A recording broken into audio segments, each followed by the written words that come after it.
Hello, nice to be back. My name is Nazim, singer, songwriter from the Gambia, and I hope you've had an amazing time yesterday.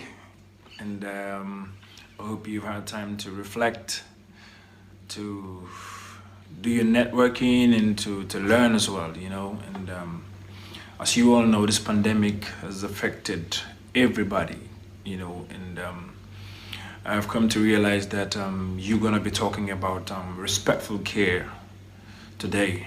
And in Gambia, we have seen where pregnant women have been turned away from health facilities in fear of COVID. So that's how bad it is in Gambia, and I believe it's not only Gambia. So this song actually is an anthem and it is dedicated to everybody, our leaders, our communities, and everybody. It's a song that is calling out for solidarity.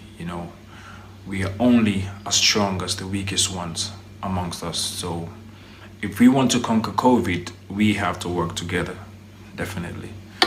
Let's have a nice time. Thank you.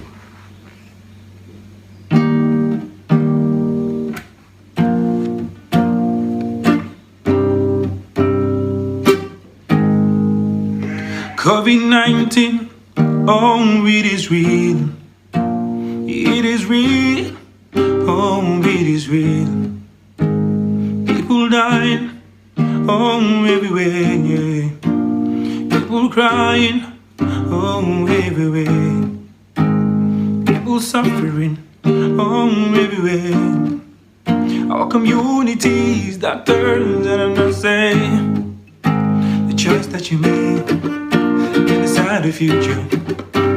Things that you do now can make a difference. We don't wanna suffer more, don't wanna struggle more. We don't wanna suffer more, living like this. We don't wanna suffer more, don't wanna struggle more. We don't wanna suffer, no, no, no, living like this. Our communities must unite.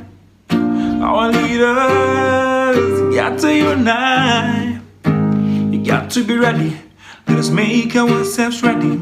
COVID ready. COVID ready. The choice that you make now can decide the future. The things that you do now can make a difference. We don't wanna suffer more, don't wanna struggle more. We don't wanna suffer more, living like this. We don't wanna suffer more, don't wanna struggle more. We don't wanna suffer, no, no, no, living like this. Yes, we can, together, one word. We will succeed and overcome. To all the doctors and all the nurses, we're saying thank you, we will never forget you. To all the doctors and all the nurses, we're saying thank you, we will never forget you. COVID-19, oh, it is real, but we are realer and we are stronger. And we will conquer.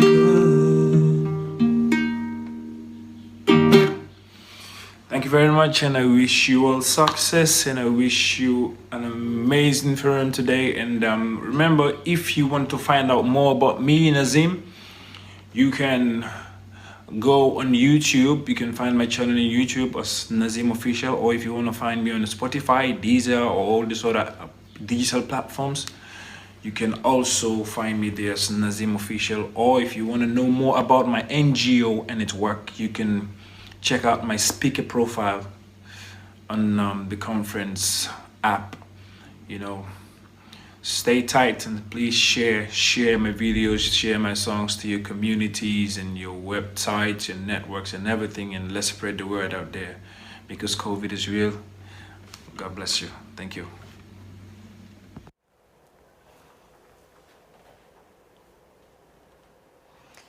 Good morning, everybody. I'm delighted to be here. I will introduce myself and Kate shortly, but firstly, I just want to thank Nazim. Nazim has been entertaining us with his singing yesterday and will do so today also during the breaks. His songs are wonderful and they contain such important messages. But just a little bit about him. He's an artist, he's a peace ambassador and director of his own NGO, Dole Nadawi, and I apologise if I've said that incorrectly. But he uses transformational power of music to build resilience and bring about positive change with young people. And we really thank him for contributing to this event. So who am I? Well, I'm Tina Lavender and I'm currently today a Professor of Midwifery at the University of Manchester. But on Monday, I will be Professor of Maternal and Newborn Health at the Liverpool School of Tropical Medicine. So a little bit of limbo at the moment. And I'm here with my colleague, Kate Lightly, who she will introduce herself when she gets up to introduce our first keynote speaker. So welcome to this second day of this magnificent event. We have an audience of over 1,000 delegates and it's spanning over 64 countries. I mean, that is amazing. And that's testament to all the great organisation that's gone on and the interest in global maternal and newborn health. And if yesterday's conference is anything to go by, today is going to be exciting, informative, thought-provoking and motivating. And motivation is probably the most important because this is about action. And this is particularly important when talking about respectful care. This is one of today's themes, and a really important theme it is. For more than 70 years, we have been talking about disrespect and abuse in various facilities and communities across the globe. But talking about it doesn't make change.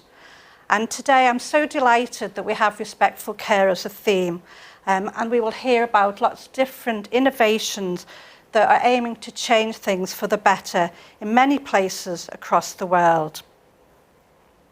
Now there's been an international call to action, and this means that we're all gathering together, and this collective effort is going to improve things for women, for babies, and for families. But we must also remember that across the world, there's so many great examples of really good practice as well. Respectful care is prevalent in many places, and we shouldn't forget that. It is very easy to look at the negative and not the positive. And we know that healthcare providers often go above and beyond in order to provide the best care for women, babies, and families, despite many challenges. And one of our biggest challenges recently has been COVID, yet still health providers have continued to provide good care. And this brings me to the second theme of the day, which is the Year of the Nurse and Midwife. So I think it's really fitting that we celebrate this profession today as we did yesterday. And you'll hear lots of excellent talks from midwives and from nurses. And before I pass you on to Kate, I just want to draw on something yesterday that Delia Numbers said in the session on NIHR groups. And he talked about respectful care and respectful research. And I thought this really sums up our preferred direction of travel. And I think for me, it's great to share this journey with each and every one of you. And I think we could really make a difference in both care and in research if we all gather together. And this is the ethos of the GLOW conference. So now I'd just like to pass you over to Kate, who's going to talk a little bit more and to give some housekeeping.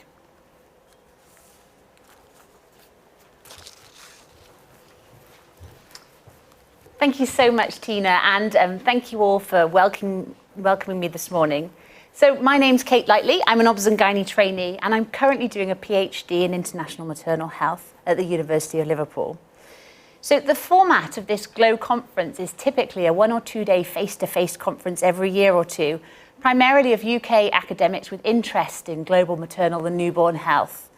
But this year, hosted by the University of Liverpool and the Liverpool School of Tropical Medicine, we've decided to carry on with the conference and do it as a 2 day online conference. Now, doing it as an online conference certainly brings many opportunities and many challenges, but the main opportunity is really for this conference and the high quality of content within the conference to be delivered to large volumes of people right throughout the world, often healthcare professionals and researchers who couldn't access this training. So I'm really proud to be a part of this organisational committee.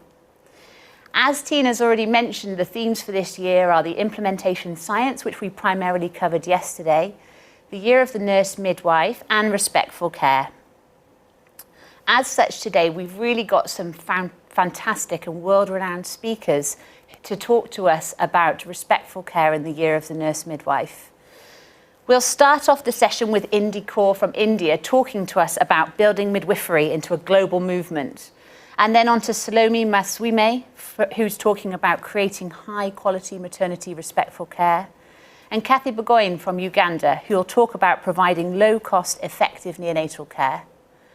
We've also got some oral presentations and posters with discussion of people's work around respectful care and the year of the nurse midwife. And then in the afternoon, we'll move on to talking about respectful care in the era of COVID. That will be a panel discussion led by Wendy Graham from the London School of Tropical Medicine. And also key speakers within that panel will be Aline Seaman, Jim Thornton, Asma Khalil, Peter Waiswa, Lenka Benova and Beatrice Makula. After that, we've got another panel about global health research challenges with speakers from all different backgrounds from all over the world. And then a final wrap-up session about what we've learned about running an online conference, hopefully aiming to share some of that learning that we've done over the last few months.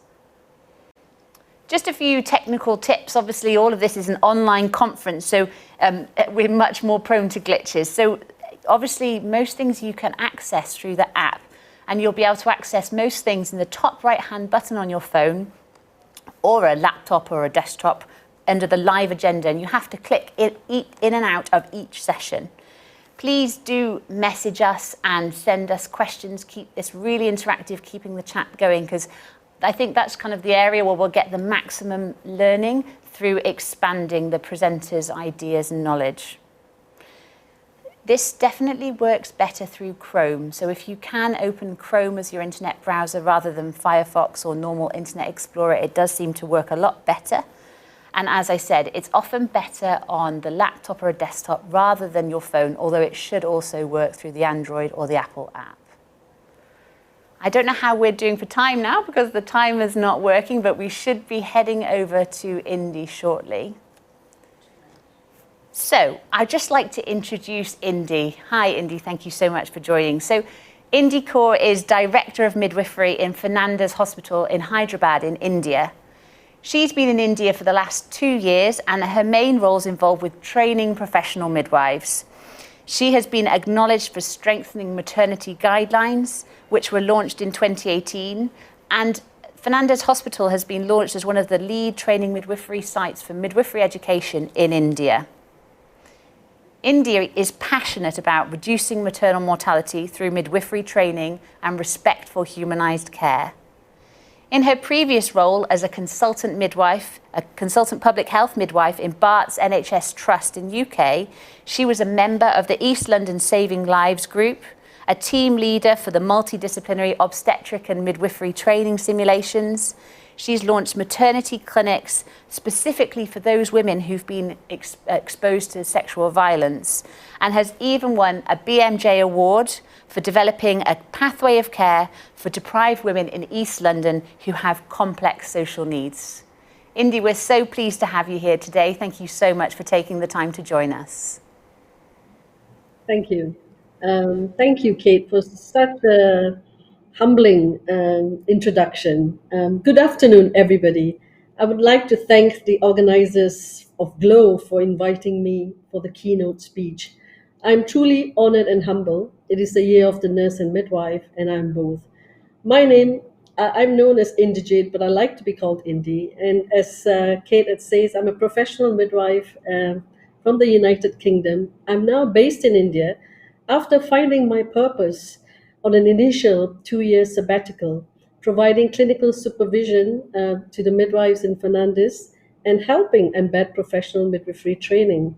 and recently the midwifery educators training in collaboration with UCLan University. In India, each year, 35,000 women die during pregnancy, childbirth, and the postnatal period. There are 272,000 stillbirths, and 562,000 babies die within the first month of life. Midwifery care has the potential to prevent many of these deaths. So I would like to thank you, and I'm just getting my slide.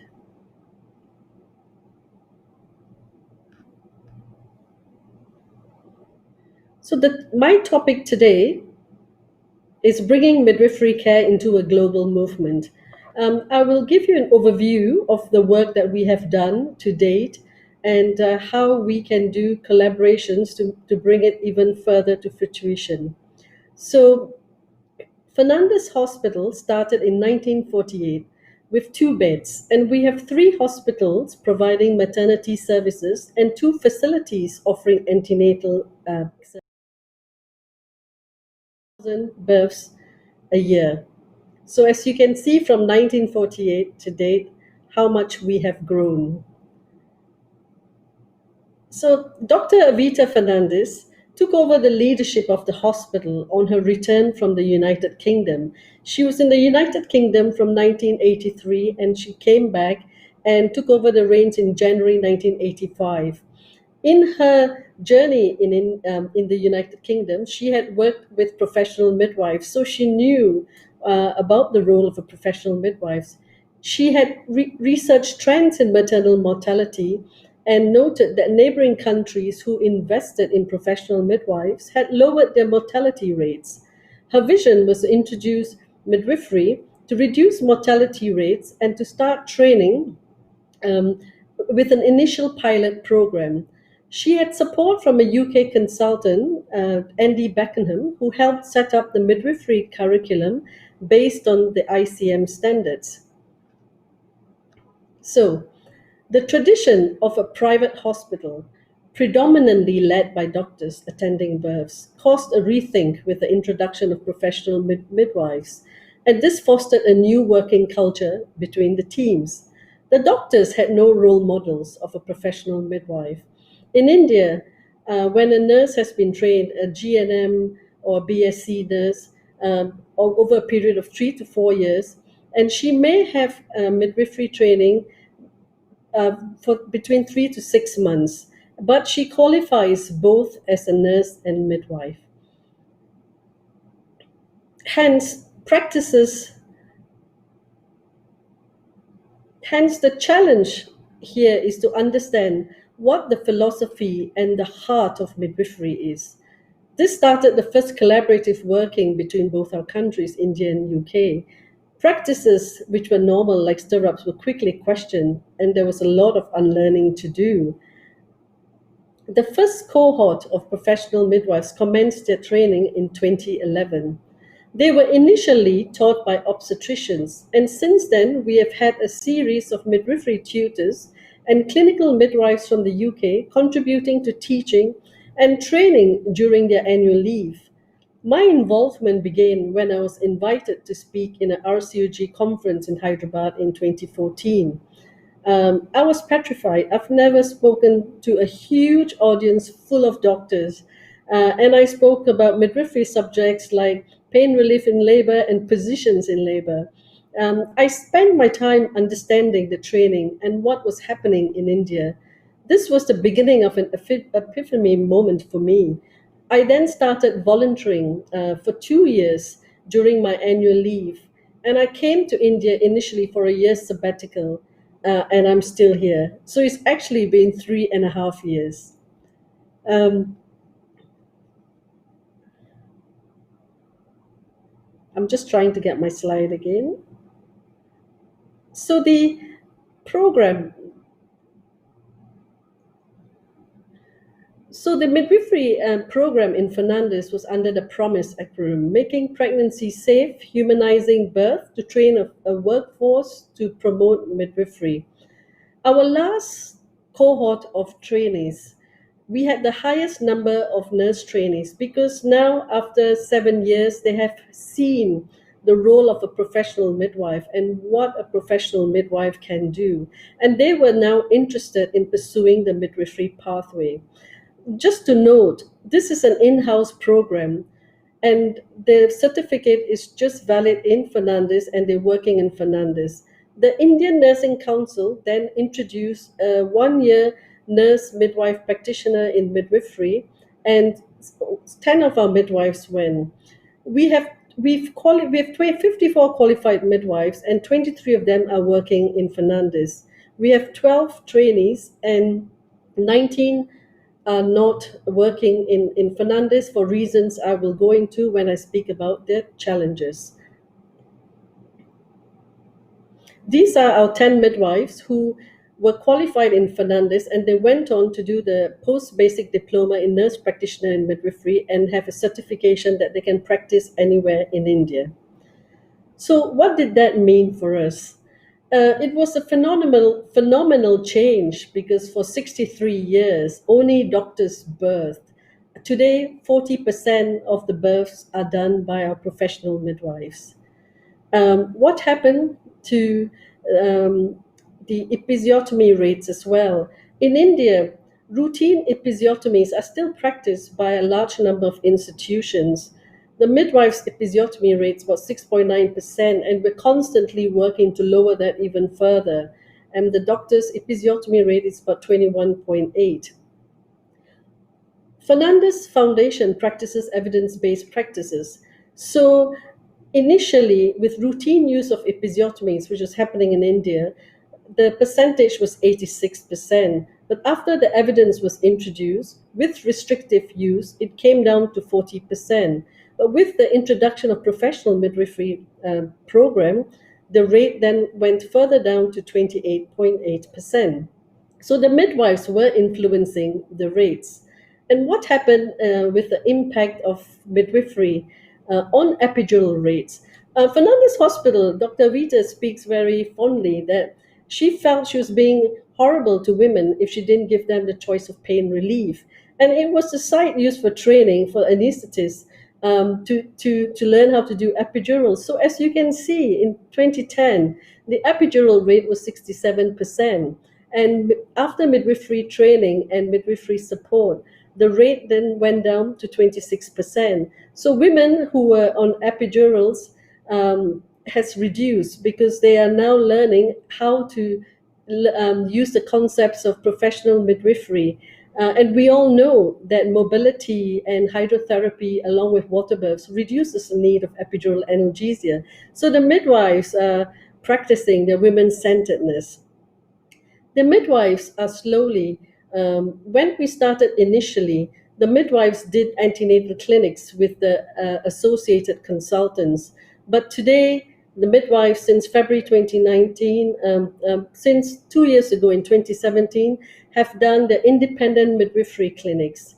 And women are asking for the midwives. Some women who've been through midwifery care remembers the midwife for continuity, and we try to get that continuity going again. So we're trying our best for a hospital with large volumes to introduce midwifery. We do not have enough of midwives, so as a result, we are training intrapartum nurses whilst we continue with midwifery training. And we are also training a young group of additional labor support, so no woman is left alone. And these are our midwives and doing the clinics independently. And if you look at the picture on the bottom, that's one of our midwives that had actually come from the remote village. She could not speak English, but when she came to Fernandez, she learned how to speak English, and she's one of the best midwives, and women love her.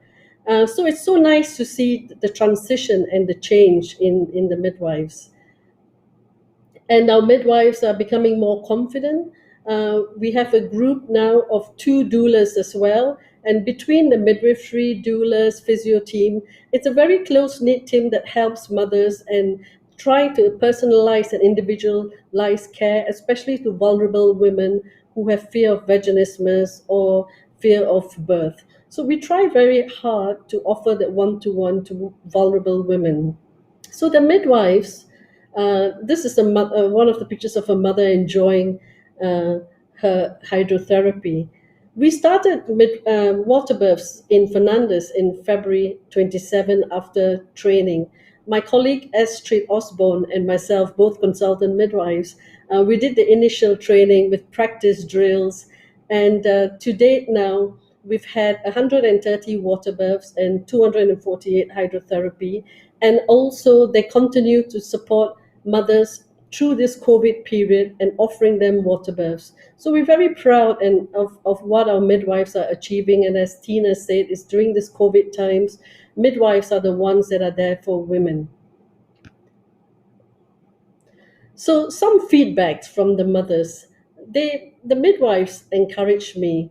And she managed to have a birth because she felt it was a midwifery support. And I got what I wanted. My choice was respected. And this whole theme is about respect and how we care for women and support. And women were being listened to. Women were offered to birth in positions of their individual choice. It was very interesting when we started the training, because then the doctors also started coming into the rooms because they have never seen a birth then off the bed. So doctors were intrigued when they saw mothers on all fours, standing, birthing on their side. And it was amazing. And the doctors would come into the room if they knew the mother, because we were very, very strict, as we are midwives. And nobody could just walk in the room unless if you were invited or the mother knew you. So we tried to push that element and concept, which we felt was so important. So our midwives, when we started training, midwives and doctors did separate training. They did not train in collaboration. So we started initially skills and drills, and it was the first time that the doctors and midwives trained together. Now that was a very important step, because then it's the culture of seeing each other as colleagues. It's very hierarchical in India. The doctors are seen at a different level, and the midwives need their confidence to be developed, to see the doctors as their peers. And this is what we are working towards. And in the training, our midwives attended the RCOG workshop, and these are four of them speaking and presenting papers, and they were training a group of doctors in the workshop, and they were very excited that they had doctors in the group listening to them, practicing obstetric emergencies and how do you do this. So that created a spark and got them more interested and understanding what an important role it is to be a midwife. And following my connection back in ELLI in London, East London Saving Lives, the team of obstetricians and midwives and anaesthetists came out to India and did multidisciplinary obstetric and midwifery simulation training. But we were very keen that the training needs to be done and have trainers from within to take the training forward. So each and every one of the midwives and doctors that were trained, they then in turn went to the public institutions and cascaded training in the public institutions, and even went to the RDT hospital, which is about 250 kilometers away from Hyderabad, to share what they have learned. And that created a huge community between the doctors and the midwives. And that is Kate and myself, a colleague from the UK who's gone back to the UK now. But I shall share more about what Kate and I did. So our pride and wonderful moment came when we felt that we were in a position, after starting midwifery in 2011, to have a midwife-led unit. So the midwife-led unit was created after 9 years of training professional midwives. It's a co-located birth center, and the midwives were thrilled. the guidelines were developed in collaboration with our obstetric and neonatal lead because we wanted their support and to be involved. And we also had several trainings of neonatal resuscitations, and if you need to transfer, how long would it take? So everybody was happy and everybody felt it was safe. So that was a big moment for us. We used concepts of the Mums Network and women, and invited women to have a look at the unit. And these are some of the pictures. The door was very symbolic. We were very, very keen to have that door. We were asked lots of times, why do we need that door? And we says, no, that is a very symbolic door that demarks the difference. And if our mothers need to come over, then even for a CTG, she then goes over. So we were very clear. So the roles and the scope was very clearly defined. And we had a pool room, and we tried to have the concepts of home to home, and we tried not to have a bed but a normal bed in one of the rooms as well. We got the cup and the rebozo, the gym balls, uh, and the statistics. We opened that in July 2019, and in June 2020, we had about 250 women. We could still improve on it, and there's still loads of work to be done. The co-located birth center is in the old city, so we do have a percentage of generations that have birthed in Fernandez, and generations have known the doctors. So, but they are still now beginning to ask for professional midwives, and a lot of women in the old city are traditional Muslim women, and they too are asking for water births. So we're very pleased that it's not just, it's for everybody, and we're pleased that that has come through. So these are what the midwives are doing, with complementary therapies, um, and to encourage mothers to birth in positions of their choices, and support, and even hydrotherapy and water births. Our biggest transfer from the midwife-led unit to the obstetric unit, the main two transfers are the request for epidural analgesia and thick meconium stain lico. So those two were our biggest transfers. And the mode of birth, as you can see, 89% of women had spontaneous vaginal births, 19 had assisted births, but that was in the obstetric unit, and 7 of them had cesarean section births.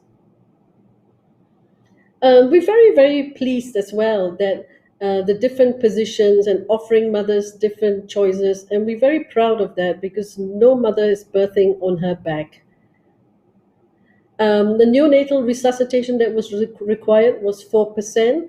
And our midwifery reviews, this is where we need to increase more mothers coming to see a midwife initially. Our vision in Fernandez, when we have even more midwives, is to have every mother see a midwife.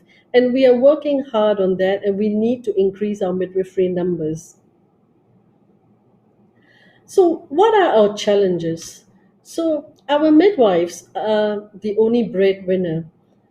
They are keen, they desire to progress, and language is their barrier. They lack the confidence in articulating in English, but their thirst of knowledge is there, and they're not sure how to get better. The midwifery students are very different to the midwifery students back in the UK, and I can see the hunger and the thirst.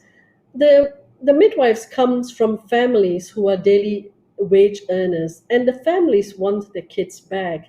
The extent of poverty is huge, and every penny, every rupee, I would say, that's earned goes back to support the family.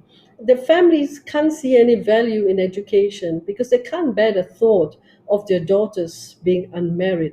That is a huge cultural barrier because a lot of our midwives are pressurized to leave and to go and get married.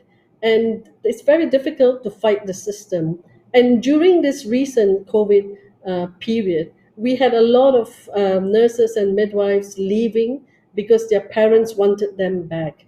So it's a huge challenge in for them. I'm just getting to my next slide. So what happened next? So based on our professional midwifery education training program, we were then visited by the health minister and approached by the government of Telangana. And this was the beginning of our first public-private partnership with Fernandez and UNICEF. And if you could note what the nurses are wearing here, and it was amazing. One of our biggest challenge that was given to us by the Commissioner of Telangana, she said to Dr. Avita, I have no doubt you would create professional midwives, but what I want is the respectful care to be cascaded across. And our 18th month curriculum that we did was based on respectful care from the beginning to the end in every clinical competency. The training was 18 months and it was based on global standards. We looked at the ICM standards and developed that. And I must say, the Fernandez midwives played a phenomenal role during this program. They worked alongside with us and they also stayed with the midwives 24/7. It was a residential program. It was overseen by myself and then Kate Springer, who joined us after 6 months into the start of the program. And if you look at the next slide, this is how they look at the moment from the white suits that they were wearing. And they're very proud of their suits. Word then went around where they were training. If you want to have a normal birth, go to that hospital. They wear pants and the pants and suit girls is what they were called. And it was such a moment from how they were and how they are now. We had a lot of collaboration. Dr. Sheena Byram, Sean Walker. So there was a lot of collaboration and work between the two countries. And we value that. And these are the scenes that you would see. So the respectful care women-centered approach was translated throughout the program. And this is involving companions. And it's the first time you would see a man in the room. So that created a lot of ripples that, oh my God, the husbands are now being allowed. But it was the mother's choice. If she wanted a husband, we had to work around it for the sister to let the husbands and also supported the nurses on why it was important. So the training was not just done with the trainees. The nurses who were there were very interested when they saw the different positions and what and how the midwives were interacting with women and their families. And mothers, the mothers were so delighted. These are 3 mothers that were practicing moving around, and they were completely amazed. They were completely amazed. And when we some of them were second-time moms, and they said that they were birthing on their backs. So they knew, they were prepared that when they were in labor, they did not need to lie down. You know, they could move around and it will shorten the labor. So everything was shared with them, and it was such an exciting moment for us. And this was the smiles that we were seeing. And we had to teach them everything from the beginning. Now, they had a lot of unlearning to do because this group of trainees were already birthing. And when they did this program, one of them said, "Oh, ma'am, you're teaching me to do nothing." But what I was trying to teach them to do was not to interfere, but to watch and see and listen to the mothers, look for cues, look for signs, and learn about the transitional stage. And this picture, the eye contact, and we had to teach them that it was okay. But this group of trainees as well, they said to us that they were never treated in this way. The training was different. We were respectful to them, and they weren't used to that. So these were the scenes that we developed, and even during labor, the husband came in as the birth companion. So what happened in the training? So in the times when we started in this hospital, it was chosen because the cesarean section rates were very high. And the birth rate went up from 23% to 33%. And the cesarean section rates went down from 77% to 67%. I know it's 10%, but it is a really, really important that we managed to do that. And when they moved to the second site for the last 6 months of their training, they reduced the episiotomy rates from 46% to 21%. And these are routine episiotomies, and the birth rates were about 63 to 66%. That's normal vaginal births. Now, if you look at this picture, in India, squatting on the floor is a very social event. It's very accepted. And the expressions of the mothers, and this was one of our midwives talking to the mothers and giving them antenatal education and empowering them and telling them that if they've had a previous section, we can help them to have a VBAC. So all these discussions were happening, and the mothers were very excited, and they were very happy to see the midwives. So the trainees also had a lot to unlearn, and some of them did confide that they were a bit disrespectful, and they know that now it's wrong and how disrespect affects the mother. We actually had mothers that were asking us, "Why are you being kind to me? Because I was beaten and abused during my first birth because I'm HIV positive." So there was a lot of things that really hit hard. But the trainees then understood, the importance of privacy, environment, compassion, and how to actually show empathy and introduce yourself and ask consent before you do anything. In the last 6 months as well, no women birthed in a lithotomy position. And I can't say any more about that. We were very, very happy that they got it. And what we did was we actually worked alongside. We went to the government institutions and worked with them because the trainees needed to see what a midwife does. One of the biggest challenges in India was the midwifery tutors.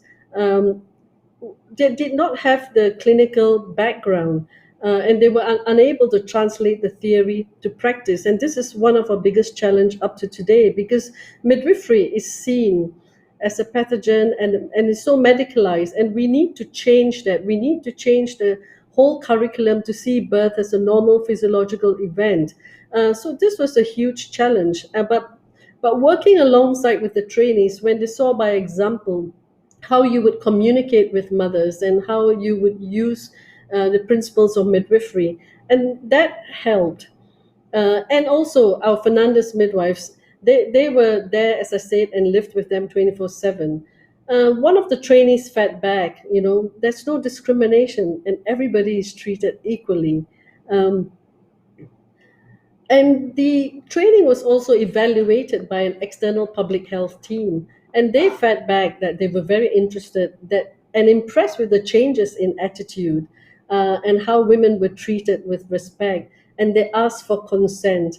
When we said in the training, you need to introduce yourself, and they said, "Ma'am, but there's so many women." I says, "Yeah, but you need to introduce yourself to each and everybody." So that was ingrained, and empathy then came through.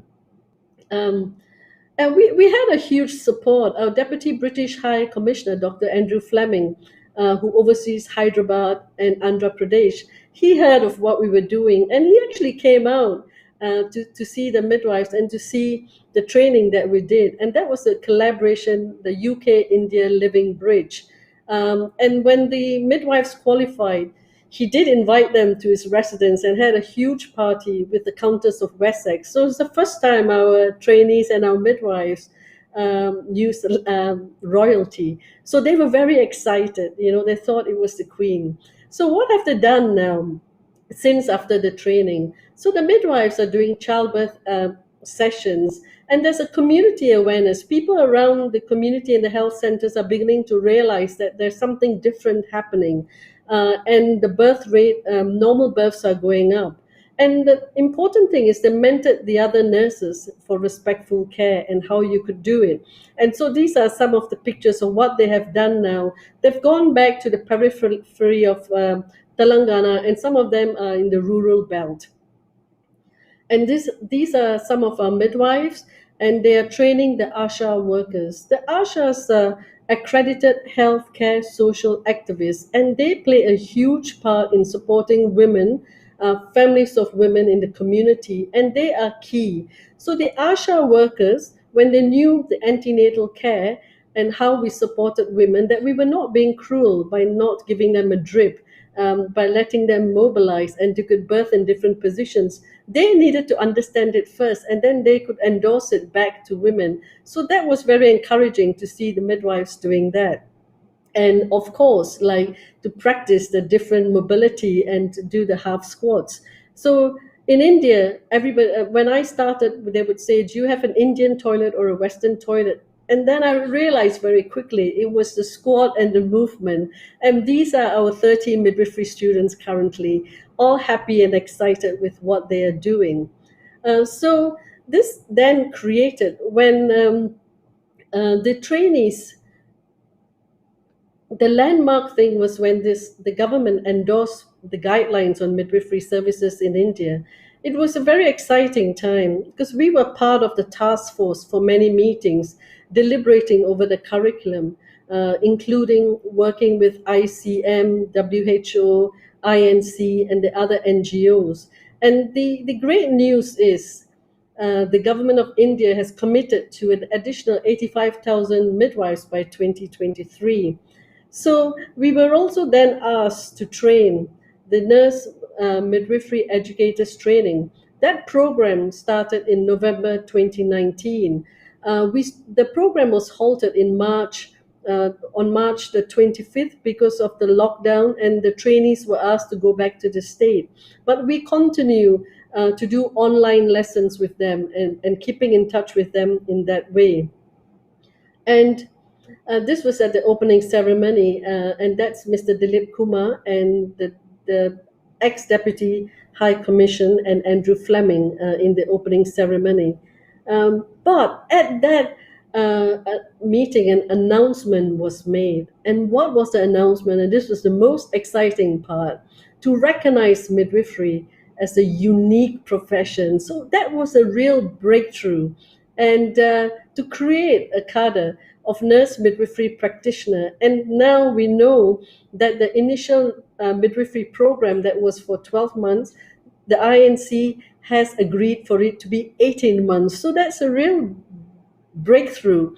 And most importantly, they are going to rename it the Indian Nursing and Midwifery Council. Currently, it's the Indian Nursing Council. So that's going through Parliament. So it's really exciting times for us in India, and to have a scope of Nursing and Midwifery Act. So we've come a long way. The leadership of the government in pushing this through, it's really important. And these are our groups of midwifery educators, tutors. They have gone back now too because of the COVID. And our 30 nurses who are training to be midwifery educators come from the 5 states around India, which is, as you can see, where they're from. And they're all MSc qualified. And this was a big decision. We felt that a GNM who had years of experience, who had the aptitude. So there's a lot of ideas being shared with recruitment and selection. So what's happening in India? The White Ribbon Alliance did a huge survey.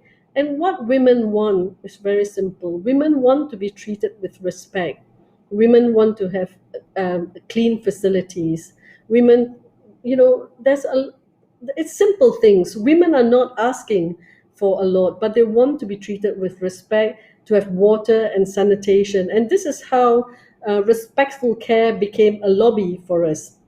So it's exciting. It's exciting to be part of the revolution. And we have a women's group like the Bangalore Birth Network, who helps women and families make informed decisions about their births and support during the postpartum period. We were scheduled to have a normal labor and birth conference, and we plan to do that online after this exciting glow. So from my perspective, UK is involved, but we need to collaborate with online classes and with other countries. So to conclude, we know that midwife trained to global standards. The global standard and collaboration will transform maternal care in India. But collaborative research is also one way of placing India globally with the rest of the world.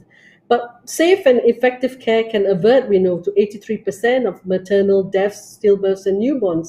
And professional midwives will also impact on unindicated cesarean section rates in India, which is as high as 70% in our state in Telangana. And and we have the government of India's leadership now in committing it. We have seen too much too soon, Sue Ann Miller had highlighted in The Lancet, and too little too late. So let us embrace and work together in supporting the global change with our colleagues from low and middle income countries. I thank you very much for listening to me. Thank you. This is the video of the training done.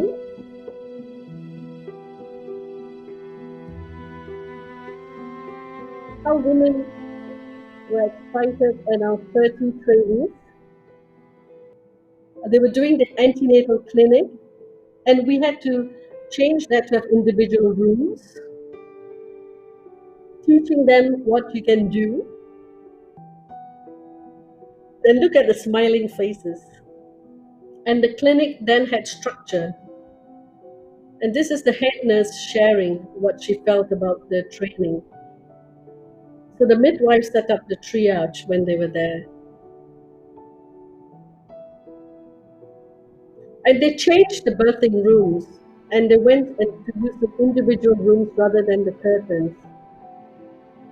Birth companions were నా introduced. పేరు D Ruthamma, ఉత్తరపల్లికి వెళ్ళి వచ్చాను. ముందు operation అయిందన్నమాట. నాకు రెండో కాన్పు ఇది. లేబర్ రూమ్లోకి వెళ్ళిన తర్వాత శ్రీలత మిడ్వైఫ్ గారు నన్ను రిసీవ్ చేసుకున్నారు. పెయిన్స్ బాగా వచ్చిన తర్వాత ఎక్సర్సైజ్ చాలా చేయించింది. స్ట్రెస్ చాలా తగ్గింది, పెయిన్ తగ్గింది చాలా. డెలివరీ టైం బాగానే ఉన్నా కానీ తొందరగా డెలివరీ చేయించింది మేడం. ఒక కుట్టు కూడా పడకుండా నాకు మంచి నార్మల్ డెలివరీ చేసింది మేడంకు థ్యాంక్స్. చాలా హ్యాపీగా ఉన్నాను. బేబీ అస్సలు ఇట్లా కిందికి జారలేదన్నట్టు, దానికైతే ఎక్సర్సైజ్ గుడ్, మంచి సలహా. స్టెప్స్ ఎక్కుమనేది, బాగా వాకింగ్ చేయమనేది. అసలు ఎక్స్పెక్ట్ చేయలే నార్మల్ అవుతుందని చెప్పి. చూపించుకోవడానికి వచ్చినట్టు అప్పుడే పెయిన్స్ వచ్చినాయి. పెయిన్స్ వచ్చేసరికి మేడం దగ్గర తీసుకెళ్ళి సుజాత మేడం దగ్గర. సుజాత మేడం మంచిగా చేసింది, వాకింగ్ చేయించింది, మంచిగా డెలివరీ చేసింది. గోడకు నించోపెట్టిరు, నాకు ఇష్టం ఉన్నట్టే సైడ్ మీద వండబెట్టిరు, దబ్బుని డెలివరీ చేసి పుట్టంగానే బాబున్న మీద వేసి పాలెక్కిచ్చారు. पोस्ट डेट हो गया था मेरा, तो सर्जरी को लेके जा रहे थे. मिडवाइफ आए, मत जाओ सर्जरी को बोल के. बाल exercise, breathing exercise, stretching exercise, मेरे को पेन रिलैक्स हुआ, मेरी नॉर्मल डिलीवरी करे. हैप्पी हो गई मैं. Midwifery is a special area which requires a unique set of skills, knowledge and confidence. I have learned many things during this professional midwifery course. We have learned evidence-based practices. After coming to the professional midwifery course, this course empowered me and I have gained the knowledge, and I'm able to explain about the benefits of the normal delivery and complications of the cesarean section also. Now I am knowing very well what is the women-centered care and what is the respectable maternity care and what is the continuity care. As a midwife, I have enjoyed supporting women birth without interventions. I am particularly drawn to water births and helping women birth in positions of their choice. My professional life took on a new meaning when I became a midwife. Apart from being involved in decision making, supporting women emotionally and psychologically, my clinical skills improved and I was able to handle obstetric emergencies with confidence. As a nurse, I was inspired to join the midwifery training program because I saw my seniors grow in confidence, competence, and enjoying their work. Today, as a qualified midwife, I am grateful for the opportunity to train midwives for the government of Telangana. I am also a member of faculty that conducts multidisciplinary obstetric and midwifery simulation workshops for the both obstetricians and midwives jointly. As a qualified midwife, I enjoy running the antenatal outpatient clinics for uncomplicated pregnant women, support them intrapartum, and follow them up for 6 weeks postpartum. The outpatient clinics help me offer continuity of care for women birthing with us. It warms my heart when women coming for their second birth recognize me or ask for me to be their midwife. I help prepare women for childbirth and encourage them to enjoy a natural birth. Hydrotherapy works wonders. I love teaching and training on the in-house midwifery education and training program at Fernandes. Wow, Indy, thank you so much for that wonderful presentation. I feel truly inspired, and from my own work in India, I can see how the dissemination of the work you've done is hopefully going to stretch across the whole of India. So well done, that's amazing. So I'll come to Tina now because Tina's got the questions on her phone through the app, and we've got lots and lots of questions for you, Indy, because I think everybody's really interested in your work. Absolutely, Kate. And I'd just like to echo those views of Kate. That was a really inspirational talk, Indy. So we've got many, many questions, and we may not get through them all, but we'll do our best. So the first one, you have managed to change practice in a way that others have failed. What are the key elements that are needed to change behaviour? And the example that's been given is birth positions, but there are many examples in your presentation. Could you give anybody a few tips? I think the important thing as well is to have the obstetricians working with you, and for the obstetrician to see the midwife as a colleague and how midwives can help collaborative care if a mother develops complications, because most mothers now are birthed by midwives, even if they have complications, and then the obstetrician may come in when they escalate at the right times. And it's also important for them to know the evidence and the research. So everything we do, we use the evidence. So we're very lucky there's a dearth of research out there. So we speak about how professional midwifery will increase the normal birth rates and reduce neonatal interventions and admissions. So everything we do, we relate it to evidence, and we share our cases. There's presentations every morning, and on certain days, the midwives have their cases which are discussed. We had initial challenges, and sometimes still with the CTG, the admission CTG. So we have huge debates. So it's respecting each other, treating each other with respect, and when they see the examples of mothers birthing off the bed, then they are amazed, It is no fault of theirs because they've not seen such positions of birth before, because they've been trained with mothers lying down in lithotomy. And that is also changing. And one of our consultants, for mothers with occipital-posterior positions, we do the spinning babies exercises and we use the rebozo. And she was thinking, oh, what's that? So she put an ultrasound just to check the position of the baby, and after the spinning babies, when the baby turned, and she's the biggest endorser of midwifery care. So it's a mutual respect, and sharing examples and discussing cases that, why don't we wait? Every morning we discuss cases of instrumental births, and we discuss, can it be done another way? What is the learning? Getting the midwives to be more courageous and to be advocates for mothers without feeling fear, because it's still a very hierarchy between the teams. So we are developing confidence in our midwifery team to be an advocate for the mother and to have open discussions, which is not being disrespectful. Open discussions that, oh yes, but why don't we wait a little, ma'am? Because I am confident that she will do it. So these discussions are now happening. So our biggest challenge is when the team changes in one of our sites. So we have to talk to them about what we're doing with midwifery care and how it's different. And again, this is where the barriers are. Like the doctors are thinking, oh, but she's a midwife and I'm a doctor. And when they see and the collaboration and the working together, they soon change and they soon realize what an asset the midwives are. And one of our lead consultants it's now saying she can't work without the midwives. So that's an endorsement in itself. So it sounds like you've managed to change the culture in your unit. I think it sounds like a very difficult thing to achieve, but well done. We've had a team, as I said, a lot of colleagues have come. So it's just not me, and it's the evidence. And we're very grateful that we have all the evidence, so we can use that with change in practice. And that has helped us a lot. Great, thanks, Cindy. We have so many questions. I'll fire a few of the quick questions to you, I think, to get through a few of them. How is water birth generally received in India?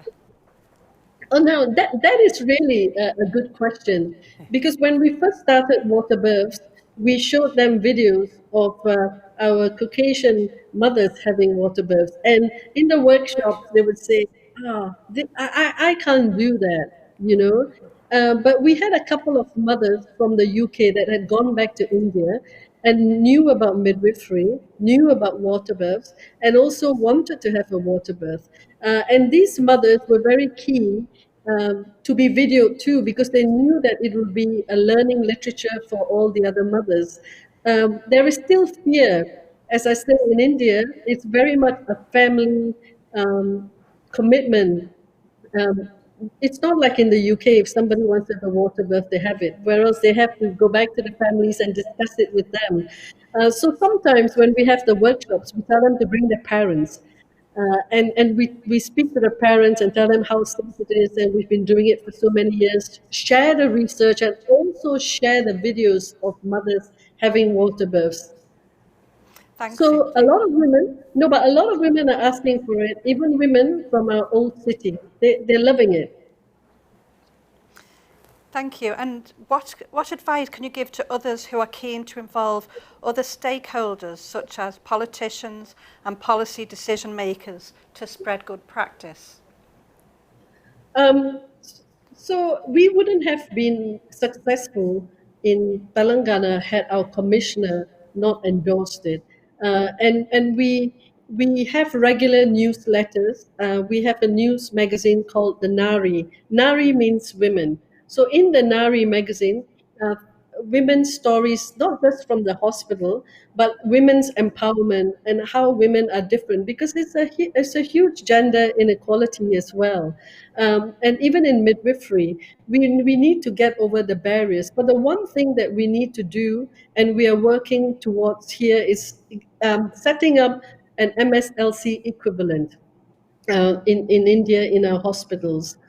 So we have women who are interested, but we want them more to be involved when we discuss policies and guidelines, so we can co-create. And we do share stories on social media. So we're trying our best to get the community involved in this. Fernandez Hospital has 4 generations. And we had a water birth, and the mother, they said, don't let my grandmother in. If she sees that, she's going to be horrified. But the matriarch of the family walked in, and she looked at the pool and she said, and she was completely fine. So this is how we're going to change cultures as well, I feel. I hope I've answered your question.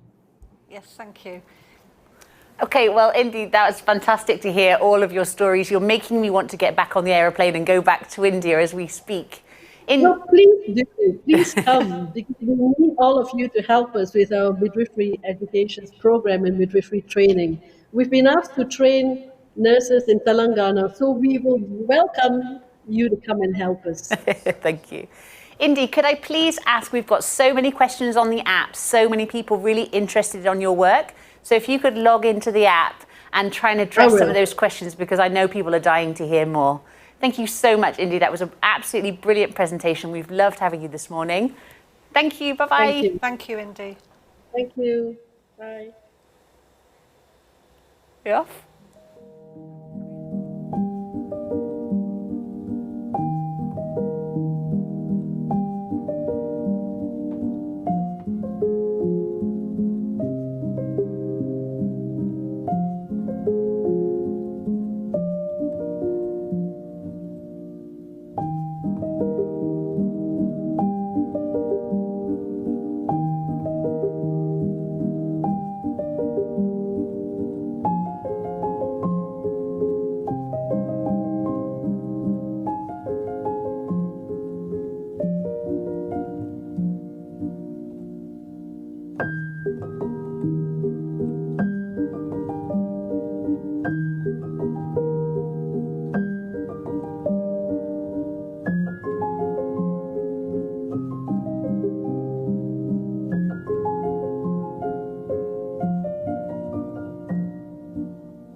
Welcome back, everybody. I hope you're feeling nice and refreshed. It gives me great pleasure to introduce our second keynote speaker of the day, which is Professor Salome Msweli. Salome is an associate professor and head of global surgery at the University of Cape Town. She's an obstetrician and gynecologist, a Next Einstein Fellow, and the president of the South African Clinical Scientists Society. She completed Discovery Foundation Fellowship at the Massachusetts General Hospital and Harvard Medical School. She specialized and completed her PhD at the University of Witwatersrand, and she previously worked at Chris Hani Baragwanath Hospital in Soweto as a specialist. Her research interests are in global surgery related to cesarean section and placental causes of stillbirth. She is an advocate for women's health rights and equity in maternal health care. Salome has received awards for her tenacity and commitment to research in maternal health.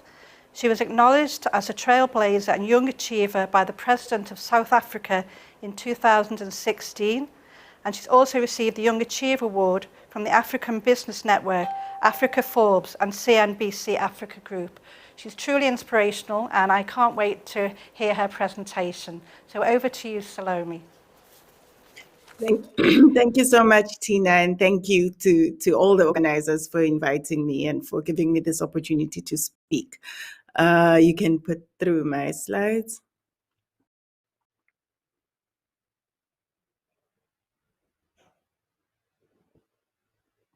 So I'm speaking about creating high quality, respectful hospital care.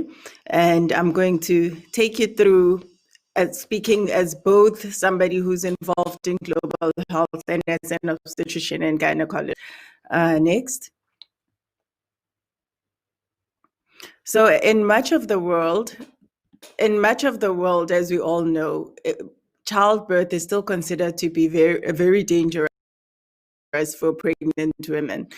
And, you know, part of the whole maternal or looking at respectful maternity care is looking at how do we improve the childbirth experience, not just the childbirth experience as well as the quality of care that mothers receive. And so over the next few minutes, I'll be talking about various ways in which we can do this and ways in which we can think about this. Next slide. Respectful. So the key topics that I cover is respectful maternity care, comprehensive obstetric care. So I'm going to speak a bit from a clinical perspective, looking at outcomes. I'm going to talk about maternal mental health, which is often left out in such conversations. And I'm going to propose a few solutions and approach, also critique some of the approaches that have been there. Next. So high quality, respectful hospital care is divided into 3 components. So it's looking at respectful maternity care, it's looking at high quality comprehensive pregnancy care and looking at maternal mental health support. And if you combine these three, you've got women who improve, you have women who enjoy the pregnancy and childbirth experience. You also reduce maternal morbidity and mortality. And so the interlink between these three areas is where the real solution is. You can't focus on one without the other. You need to look at these three together. Next slide. Respectful maternity care, as we all know, is care that is organized and provided to all women in a manner that maintains their dignity, their privacy, confidentiality, informed choice, continuous support, ensuring that there is no harm and mistreatment. So I'm not going to talk too much about the details about respectful maternity care because we spent the past 2 days really listening to the various components, the various aspects of RMC. And so what I really want into is really what options do we have?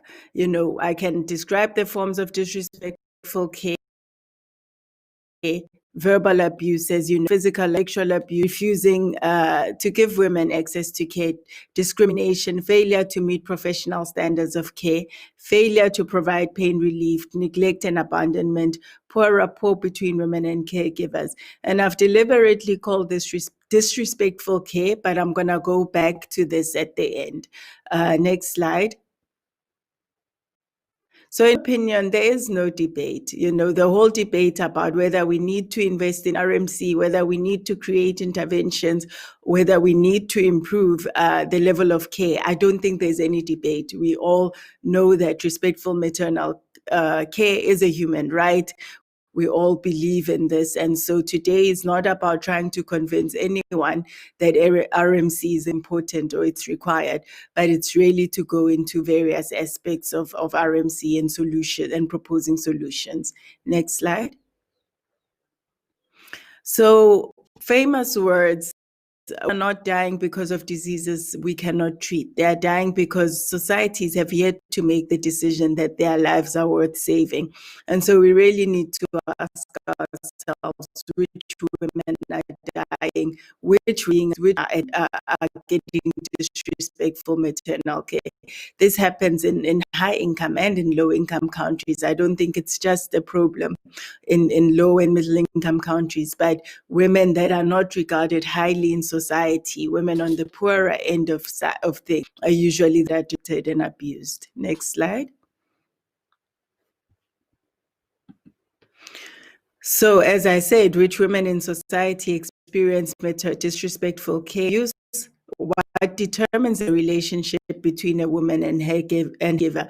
We need to think about that because it's not only about prescribing what needs to be done, but we need to think about which women are actually being abused. Is there an association between abusive care and hospitals with tense and toxic environments? So a lot of this has been said, but the attention that is received where healthcare workers feel abused themselves, those healthcare workers are more likely to be abusive towards their patients. Do the social determinants of healthcare also determine respectful maternity care? If you go into work on global health, public health, global surgery, we talk a lot about the social determinants of healthcare, poverty, etc. And hear that even with respect and disrespectful care, there is an association. Next slide. So 810 women die from pregnancy-related conditions daily globally.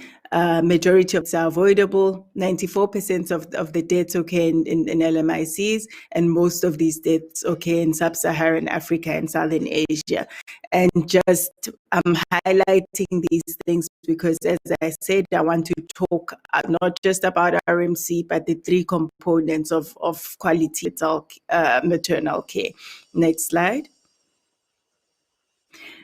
And as we know, it's not just the maternal deaths. Maternal deaths are the tip of the iceberg. For each maternal death, there's a huge number of stillbirths and neonatal deaths. So there's a lot of work that needs to be done. Next slide.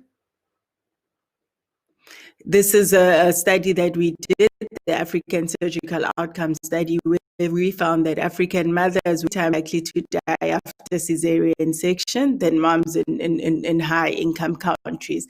This was the study that was published by The Lancet in 2019. Next slide. The work has been mainly around cesarean sections and stillbirths.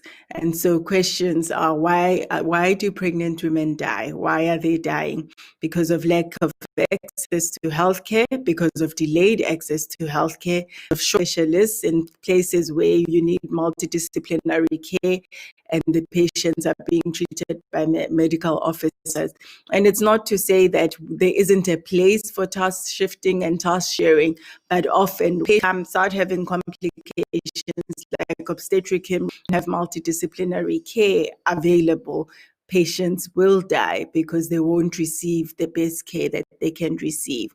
Shortage of equipment, resources, poor infrastructure, poor preoperative care and postoperative care, and poor rate. So I'm just putting in all of these because these are ultimately linked to the full comprehensive quality health care that a woman needed to achieve. And if you don't have these things in place, women will have adverse outcomes. Next slide. Pregnancy is over me. It much as it's a joyous experience, but there's a lot of anxiety, there's a lot of fears women have as soon as they find out they are pregnant. So maternal mental health is an important component of the care. Not every is planted, that we know, and some women will suffer from depression. And women who are depressed also neglect their children as well. So it's important to look at all of this together. Women who feel disrespected will not attend antenatal clinic, will not have a safe childbirth. And women who are depressed and have bad experiences will also have poor bonding with their children, and their babies will also have poor outcomes. So it's important to look at the comprehensive picture. Next slide. About 10 to 13% of women who have experienced childbirth have had a mental health disorder.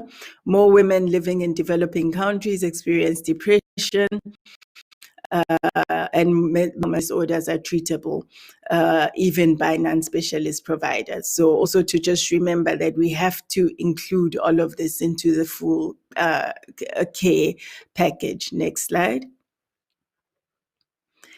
Maternal mental health, maternal health, what are the determinants of care, which I've mentioned: poverty, unequal access to education, women coming from places where they've got food and water insecurity, and discrimination as a whole. And what are the causes of death? The leading causes of death, of course, obstetric hemorrhage, infections, medical disorders. And so often as clinicians, we look at the column on the right and we try to address each of things, increase the blood, increase antibiotics available. But the real women who suffer, who are disrespected, who die, and who are poor, who are not educated, who come from areas who are discriminated against. So it's important that we understand the causes and we understand the determinants. If we don't, we'll prescribe solutions that don't address the actual problems. Next slide. The pregnancy and childbirth experience and maternal mental health are neglected because they are not a direct cause of maternal death. And so if you look back at the work that has happened over the past, decades, the sustainable development goals, the development goals, a lot of emphasis was put on interventions to reduce maternal mortality, because you can count the number of deaths, but you cannot count the number of women that have been disrespected. We haven't quantified that sufficiently. We have not been counting the women who have had mental health conditions and that were directly linked with their pregnancy experience and the outcomes thereafter.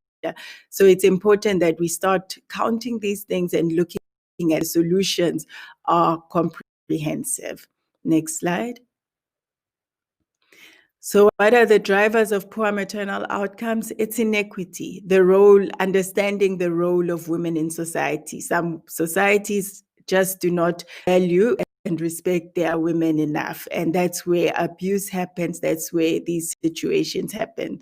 Caregivers who experience disrespect and abuse in the workplace will also become abusive. And so valuing our healthcare workers and creating an environment that is conducive to care for others. So caring for the carers, and then accept social norms, and where things like abuse and disrespect have become normal, have been normalized.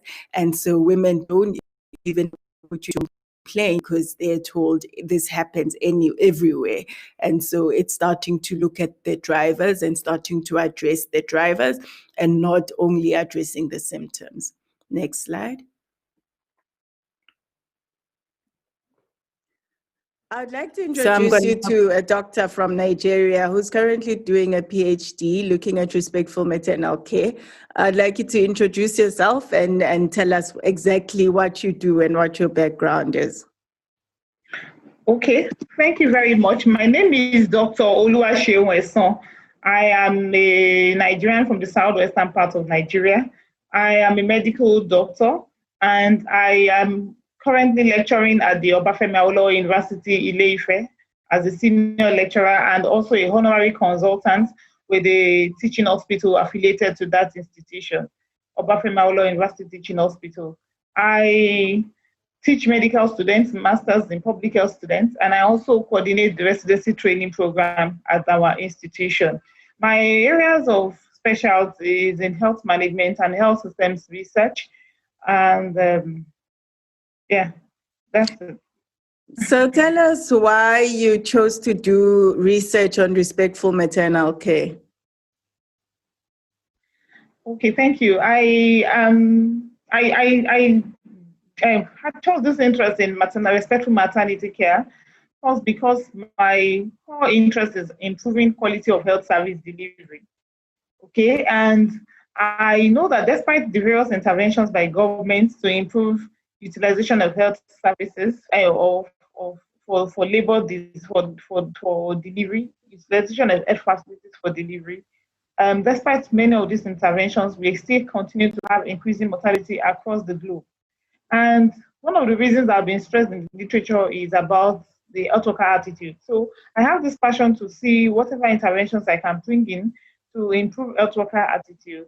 I also belong to a maternal disease surveillance response system in the institution where we review maternal deaths weekly to every 2 weekly, and we try to review the various health system factors that contribute to it. And some of these factors are actually health worker related. And so because of this was my passion to want to reduce this burden and improve health facility utilization for delivery. So tell me, what's the typical experience for a woman in Nigeria who's going into a maternity care or who's going into a labor ward? The experience for a normal Nigerian going into the labor ward could differ depending on the type of health facility being utilized. For those going to a private health facility, it might be better. For those coming into public health facility, they commonly experience disrespectful and abusive care, shouting. The women, the health care workers sometimes are very nice, but in most cases can be quite intolerant. So women sometimes get to present very late because of trying to avoid such disrespectful and abusive care. And some eventually don't even get to the hospital at all because of this. So do you think it's a serious problem? And do you have any suggestions of what could be done to improve the experience of the pregnant woman? Yes, at the moment, the opinion that the people have towards health workers is not encouraging. And this needs to change. The health workers need to begin to review their attitude and begin to see women as important, as relevant, and as a partner in their management. Women want to feel respected, they want to feel honored, they want to feel important, they want to be happy. They are competitors the various other alternatives for women that they can readily go into. And so we need to begin to see healthcare delivery from a business perspective. I think that is one major thing, that health workers in government hospitals need to begin to see that they are in a competition with quacks and with traditional birth attendants and other people. And they need to begin to see how many people more they want to have on their side. And they need to be ready to change, to begin to practicing respectful maternity care, women-centered maternity care, so that we can reduce the burden. The burden of maternal mortality in Nigeria is continuously increasing. Nigeria is now the leading country with highest level of maternal mortality, and we need to do something about it. And we need to start with ourselves, not just pointing fingers at government. Thank you so much. I think that was so insightful. And I mean, you raised so many important points that there's a lot that can be done. There's a lot that we need to do. And the attitudes of the healthcare workers are very important. And especially coming from one of the countries with amongst the highest numbers of maternal deaths in the world, but really that the interventions really need to come from the healthcare workers changing their attitudes, and that will also encourage more women to deliver safely in hospitals. Thank you so much for your time. Thank you so much. So I'd like to just acknowledge Sean, who is a PhD student who's doing her a PhD on RMC. And that was just a short conversation with her and also highlighting some of the issues that I've mentioned.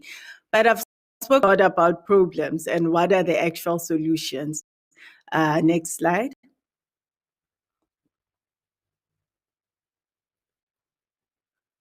Next. So there are 4 solutions that I want to propose, or 4 approaches that we can look at. One is the implementation approach, and of us are familiar with that, a human rights approach, a human behavior approach, and then looking at this from a social justice and equity perspective. Next slide. If you look at the implementation approach, it's really trying to incorporate RMC into different aspects of healthcare and teaching. And so we'd go the education approach and look at what can we add in the curriculum, including teaching about respectful maternity care, teaching about privacy, confidentiality, and making sure that the students, whether midwifery students, obstetricians, registrars, etc., this is brought into their curriculum, and so it will train a next generation of cadres that understand the principles of respectful maternal care. You could look at it from a research perspective and try to do implementation science research. You could do qualitative, quantitative studies to understand, descriptive studies just to understand how big the problem is. You can do interventional studies to try and compare which interventions work. You could also look at it from a policy perspective. Let's create policies that will insist on respectful maternity care. So at government level, ensuring that these are incorporated into policy and provincial policies, at clinical level, and putting it into guidelines, norms, standards of care. And then there's also looking at advocacy and lobby groups and creating public accountability. Next slide. Solutions for the solutions, if you look at it from an implementation perspective, will be mainly around restructuring clinical training, developing policies, system level quality improvement, increasing the human resources to ensure that there's enough staff. People are not having to look after 20, 30 laboring patients at the same time, but there's enough staff, enough people that are working, and the healthcare workers are not as stressed, and creating locally appropriate guidelines, and then qualitative studies, as I've mentioned. Next slide. The strategies overall would be to improve maternity care as a whole, not just looking at RMC, preventing unwanted pregnancies, increasing access to antenatal care, having skilled care during childbirth, safe surgery, postpartum care. And so these are your bigger, these are your approaches to improving maternity care as a whole. And within all of these, you you would put in RMC at different levels to ensure that it fits into these approaches. Next slide. So the problem with the implementation approach is that whilst it's an excellent way of doing things and trying to cover all the bases, there's a danger of missing the mark because you're not targeting the actual problem. And so you need more than just an implementation approach. Next slide. So the right is a second component that you bring in, and just the understanding that respectful maternity care is a universal right for women, for childbearing women. And so bringing it, looking at it from a right and not only from a norm, and putting it as a norm. Next slide. And this ties up as well with the FIGO Human Rights Charter. And if you look at it from this perspective, you can tie up various principles and put them together. You can tie different parts. A woman has got a right to confidentiality and use that to enforce confidentiality as part of your RMC. And so understanding the human rights is, of course, an excellent way of trying to force RMC. Next slide. But then again, the problem with looking at it only from a human rights perspective is we know that not everyone is treated fairly, and justice is not there for not everyone receives justice. And so, famous words, farmer. If access to healthcare is considered a human right, who is considered human enough to have that right? So we all know it's a human right, but the violations continue, and it's because we do not everyone values everyone's human rights. Next slide. And then the other approach is looking at it from a human behavior perspective and trying to understand why people act the way they do. Trying to understand what the barriers are to RMC, trying to understand culture and context, because in many of the discussions, culture and context has come up quite a lot. And so I want to address that as well. And then just plainly understanding human behavior. Next slide. So what I want to raise is, we've spoken a lot about the fact that RMC happens in low and middle income countries, but I want to defy the myth that says that it's because it's culturally acceptable. It's not. Where I come from, we are taught principles of Ubuntu, principles of humanity. So it's not that RM's disrespectful care, abuse care is acceptable in certain settings. It isn't. Next slide. And the principles of Ubuntu, of course, are unity, sharing, caring, unity, trust. And so in many communities in Africa and India, many of us relate to this. This is what we are taught to understand. And so it's not when we say let's be culturally relevant and understand the context. We are not trying to say that RMC is only acceptable in certain cultures. It is part of our culture, but we need to start looking at who are the perpetrators of this type of behavior. Next slide. Then the last approach is looking at it from a social justice and equity perspective, saying that the childbirth experience is a cornerstone of health equity, understanding that we need to address the social systems that are rooted in histories of oppression, exploitation of women, racial inequality, etc. And when we start looking at this, it ties up back to the question of who is experiencing disrespectful care, who is not regarded as important as society, which women are not valued, and which women maternal death, of disrespectful care, of violence. Next slide. And So, get to the end of my talk, I want to clearly call it obstetric violence and say that this is an intersection between institutional violence and gender-based violence during pregnancy, that we should not be calling it disrespectful care because it is actually violence, it is cruelty, that when women are shouted at, abused, sexually abused inside hospitals, this is violence. We don't call it disrespect. It's the same as gender-based violence. We don't call it respect when somebody is physically abused. We call it violence. We call it a crime. So I want us to start thinking about disrespectful maternal care from a different perspective, because when you call it disrespectful care, it diminishes what it really is. It gives people an opportunity to say an option or not. And we need to start looking at it is unacceptable for women to experience this type of violence in hospitals.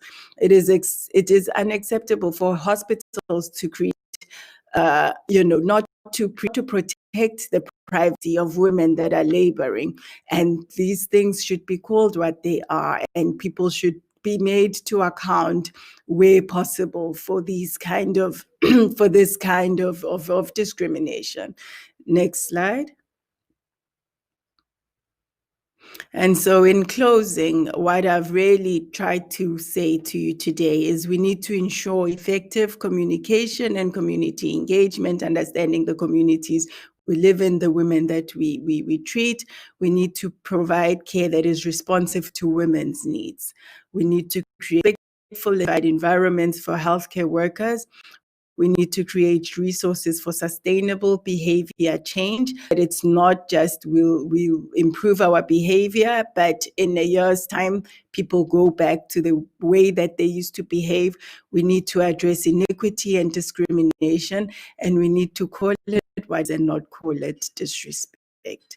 Thank you very much.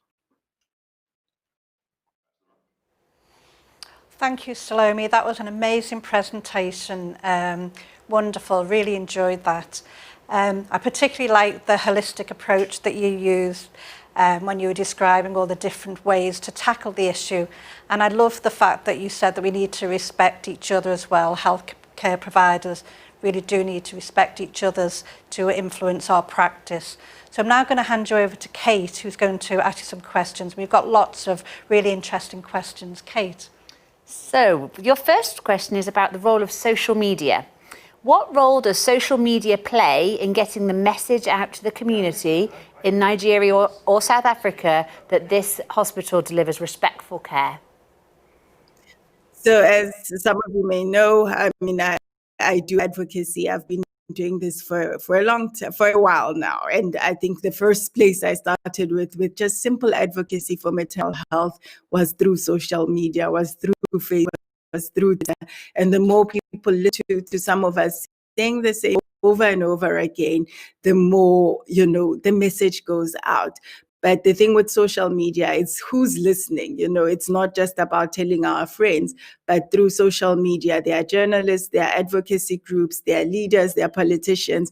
And so there's a wide range of people that we could reach just through social media to change the narrative, to change the norm. When I started doing research on maternal health on cesarean sections in South Africa, people didn't know that women in low and middle income countries were dying from cesarean sections, that cesarean sections were being underutilized, that women did not have access to cesarean sections. And at first, when I started saying women in Africa need increased access to cesarean sections, people started asking me, but isn't the world doing more cesarean sections than that? And it's social media that I have been able to get this word out. And now I speak on much wider, much big forums where I can speak to policymakers and influencers. So there is a clear role for all of us to be advocates for respectful maternity care in whatever capacity, and social media allows us to do that. And Salome, do you have any practical tips for that? So early career researchers, how to actually write the right tweets, or what forums to use, etc.? So it's, I mean, we be very responsible in how we do it. And, you know, being part of global health groups, being part of public health groups, I think, and, you know, it's easier to give this kind of training and to, you know, because one thing, for example, with the pandemic now, a lot of doctors went out to Twitter and, you know, some spread, you know, information that was not helpful, where they got so afraid that they would die and misinformation and all of that. So I think it's not just a wake up and tweet, but we need to, you know, in groups, we need to discuss what messages we actually want to take out and do it responsibly so that it's helpful. It's not there to break the system and to break, it's not a name and shame type of you know, exercise, but it's being about what type of information to put through. And I think as academic groups, academic institutions, mentorship, you know, we could work together, mentor each other, and so that students are not just, you know, are responsible in what they are putting out at the end of. Okay, thank you for that answer, Salome. That's really helpful. So the next question is, do you see a link between respectful maternity care and the social, political and economic power of women?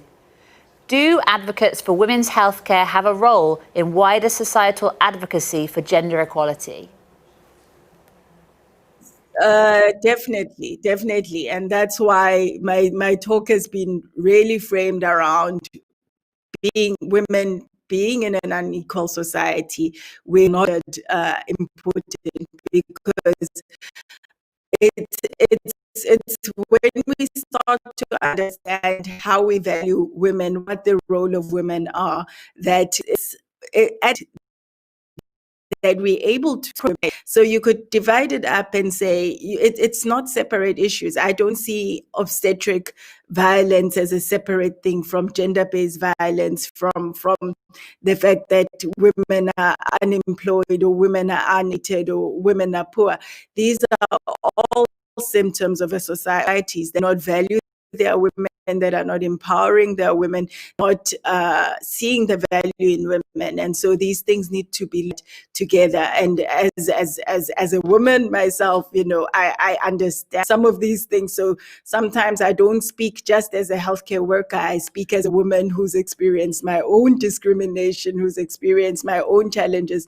Even I've had cesarean sections myself, so I can talk about these things from my own personal experiences. So I don't think we need to separate advocacy for obstetric or for maternal care from advocacy that we do for women as a whole and empowering women in society. Okay, that's great. Thank you. Another question that's come on the chat, which has kind of come across, so I'll merge the two questions, is what are the strategies or tools that can be used to quantify or measure the quantitative aspect of maternal disrespect, I think? So I think, I mean, and why we need to quantify it it's simple questions that we need to ask. Is it happening or not in your setting? And it's descriptive studies really, where we're trying to see how many women are satisfied with the care that they get, how many women feel abused, how many women feel discriminated against. And these can be done as research topics. These can be qualitative studies where women are describing their experiences. But that is just the beginning. You know, quantifying it is one way of doing it.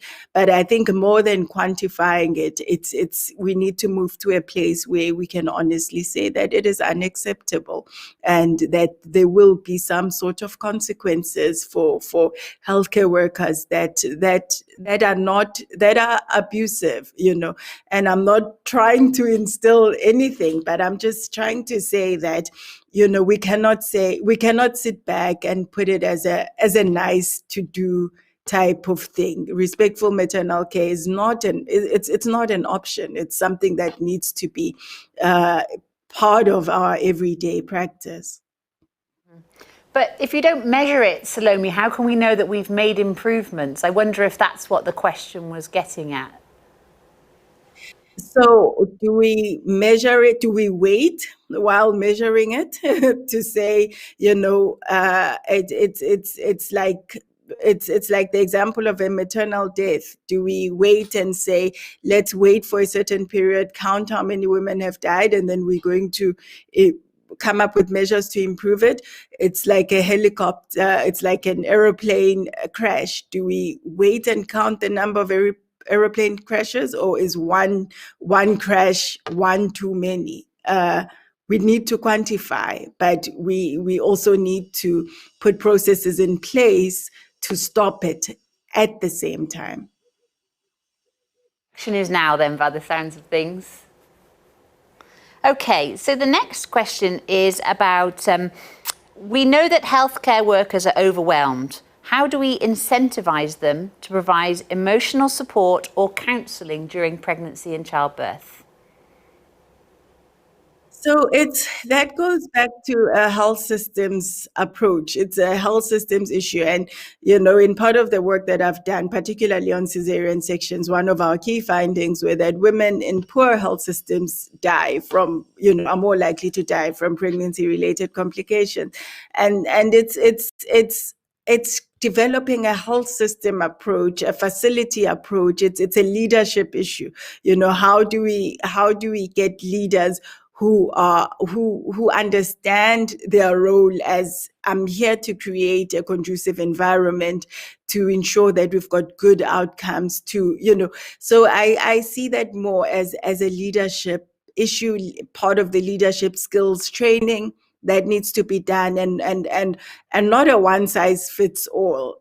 We see it more in a country in South Africa where you've got private healthcare facilities and public healthcare facilities where, and sometimes it's the same healthcare workers working in both, but in one they are well paid, they are happy, they've got, they can talk to people that will address their concerns. They matter, they matter, their voice matters. But in a different hospital, you find that they don't matter, they're just a number. And it's not a quality improvement thing that you can prescribe and say this is what you do. It's a leadership issue, and getting healthcare managers and leaders and heads of department who see their role as also creating a conducive environment, not just for themselves and the healthcare workers that work there, but also for the patients that come into the facility. And I think, as Sean said, the business perspective, and I'm not saying that that's the only way to look at it, but I think what she was trying to highlight is what approach do we have to our healthcare facilities as managers and as leaders? And that's what will contribute to improving outcomes. And can you share any advice on how to train those leaders? I think that's what we need to know. I myself have done leadership courses, and it's things around understanding social intelligence, all of these things. It's a lot of things that being approachable as a leader, it's a lot of things that I would not be able to delve into in this session. It's another session on its own. That's great. Thank you so much, Salome. So the next question is, how do the power dynamics or hierarchy, for example, between physicians and midwives, my app's just changed, drive mistreatment of women? So I particularly am one person who likes to break the hierarchy, and working in my everyday job is in the surgical field. I work with departments of in a surgical department with other surgical disciplines, not just the obstetricians. And, so these things are highlighted more. We use hashtag patriarchy must fall, for example, because the whole system where the specialist is at the top of the food of the food chain, and the student is right at the bottom, and the midwife is right in between. That needs to change. We need to have a leadership structure, a model where everyone can listen to the other person, and it's not about a lot of medical outcomes are also influenced by the hierarchical model. Just the fact that somebody needs to their anger on someone, and ultimately the patient tends to be the person who the victim at the end of the day. The nurses become the victims, and we can't go to work to victimize people at any level. And so the whole way that medicine is taught now needs to shift to a patient-centered approach, to a more engaging, a more welcoming approach, respecting and valuing each person, and not seeing yourself as I'm more important than you because I've got an MPCHB and you don't. That needs to change. That needs to fall away. Can I ask a question? Please. Salome, there's been a lot of emphasis on respectful care of the woman, and I just wondered whether maybe you could talk for a minute about respectful care of the newborn as well, because the newborn has received relatively less attention until recently, so it'd be really good to hear your perspective on that. All right.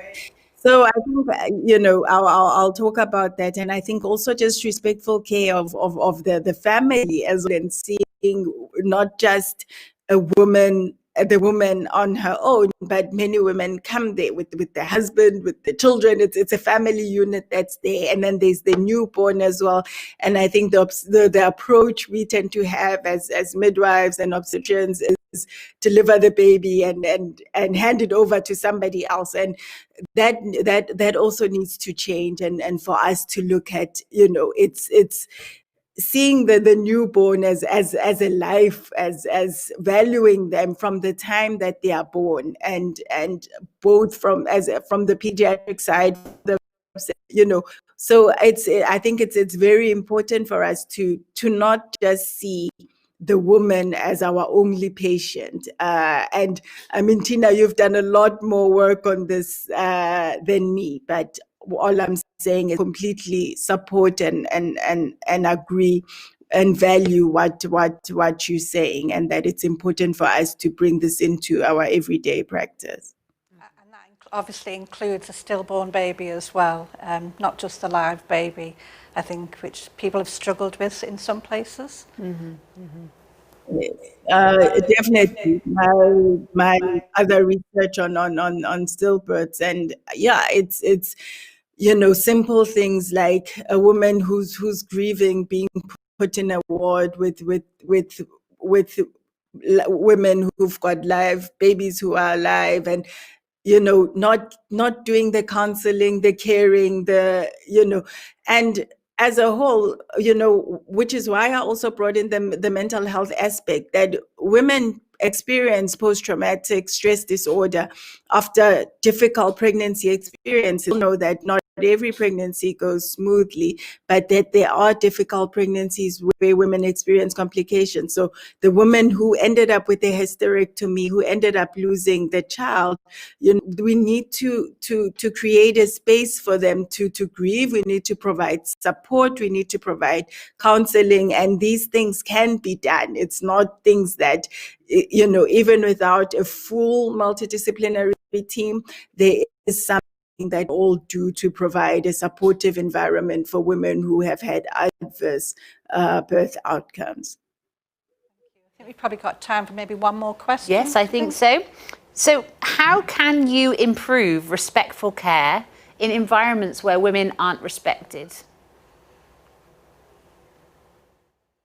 So the question for me is, are you going to do it by policing it, and simply say it needs to happen, and we're going to put it in the guidelines, and this is what you need to do, and these are the norms? That's not sustainable. That's interventions that I have seen that have worked successfully were mainly to try and improve the environment as a whole, teaching healthcare workers that, I mean, in one study that I know that was done in Pretoria, they even found that the nurses didn't know each other's names. You know, the midwives were working with each other, but there was such tension, such rivalry, and they went on, how can we improve this environment? How can we create spaces for people to start working together, to start knowing each other, to start valuing each other?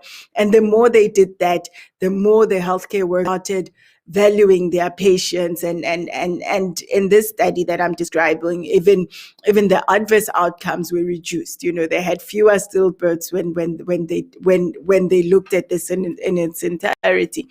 So I think there are interventions. I think my big thing is let's understand the drivers of it. Let's focus on not just the numbers and the quantifying, but how can we improve healthcare facilities for everyone that is part of the healthcare facility? And that requires leadership, commitment, and a vision that is sustainable, and practices that will be sustainable in the long run.